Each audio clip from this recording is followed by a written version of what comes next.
On est ici sur le domaine expérimental de Montreuil-Bellay, sur un essai qui est la mise en œuvre, grandeur nature, des principes de l'agroécologie appliqués à un vignoble.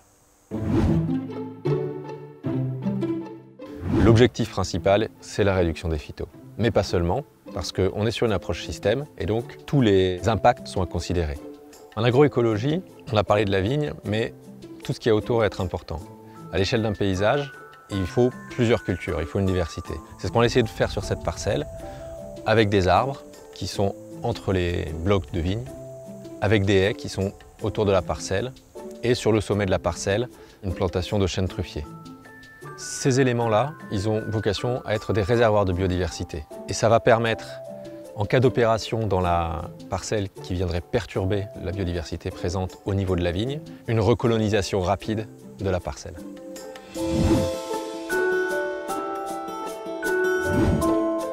Quand on parle d'agroécologie, le sol, c'est effectivement un des éléments clés du système. Nous, le choix qu'on a fait, c'est d'avoir une couverture totale du sol pour n'avoir à aucun moment un sol nu. On a réfléchi sur des couverts qui ont plusieurs fonctionnalités. La première fonctionnalité, c'est de couvrir le sol et sans trop concurrencer la vigne. Et ça, c'est particulièrement important sous le rang. Dans les interrangs, on a des couverts qui ont différentes fonctionnalités. On a un interrang sur deux qui va servir de passage du tracteur, donc il faut qu'il y ait de la portance. Dans cet interrang-là, on a également travaillé sur les aspects agronomiques, matière organique et structuration du sol. Dans l'autre interrang, auquel il y aura beaucoup moins de passage de tracteur, on est plutôt sur des couverts qui ont des fonctionnalités de biodiversité pour permettre à des auxiliaires de venir dans la parcelle.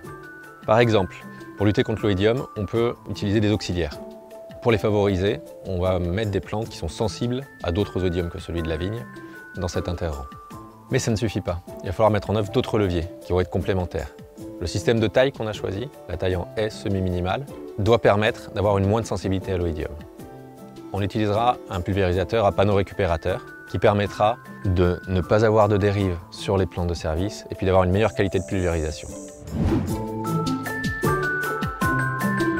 C'est une vigne qui sert d'exemple de ce qu'on peut faire quand on fait de la biodiversité pour les vignerons. Mais c'est aussi une vigne qui a été co-construite avec des vignerons. On s'est aussi inspiré de ce qu'ils font chez eux. À terme, l'objectif, c'est de montrer ce qu'on peut faire quand on veut appliquer les principes de l'agroécologie à la viticulture. Ça doit être une inspiration pour les viticulteurs, pour qu'ils prennent les idées qui les intéressent et qu'ils les mettent en place chez eux, à leur manière.